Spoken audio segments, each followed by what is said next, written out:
Ngayong araw nga medyo late na ako nakauwi sa bahay galing sa trabaho. At syempre, kagaya na nakasanayan, magluluto pa rin pagdating sa bahay. Pero bago ang lahat, hello mga buddy, ako nga po pala si Hisam at isa po akong OFW dito sa Saudi Arabia and I'm back for another video. Nagtatrabaho po ako bilang isang merchandiser dito sa Saudi Arabia for almost 9 years. At sa gabi ngang to ay magluluto ako ng tunang lumpia. Tuna kasi yung main ingredients nito. Pasensya na nga pala sa boses ko, medyo namamalat pa rin ako kasi hindi pa ako nakaka-recover sa sipon ko. This is one of the reason din kung bakit wala ako masyadong upload this few days ago. Pagkatapos nga natin ma-prepare lahat ng ingredients natin, sunod ko na itong igigisa. Huwag niyo akong i-judge mga buddy ha, kasi itong recipe na to is based on my imagination lang. Hindi naman kasi ako expert sa pagluluto. Tsaka palagay ko naman pagka lumpia yung pinag-uusapan, kahit ano pwede mong ihalo. At sa paggisa nga pala nito mga buddy, saktong luto lang. Basta ma-mix lang yung mga ingredients, ayos na yun. Mamaya kasi ipiprito din natin to, maluluto din. At hindi rin ako masyadong magaling sa pagbalot ng mga lumpia kasi first time ko talaga magluto neto. Basta pinanood ko lang to sa YouTube. Kaya yun ang ending, hindi pare-pareho ng sukat yung balot ko. And finally natapos din.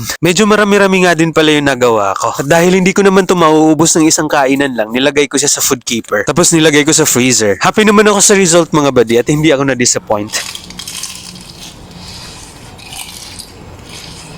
Oh, di ba ang lutong? Ang sarap niyan. Sing sarap nang gumawa. Huy, baka Hisam yan. Salamat nga pala sa panunood mga buddy. See you in the next one.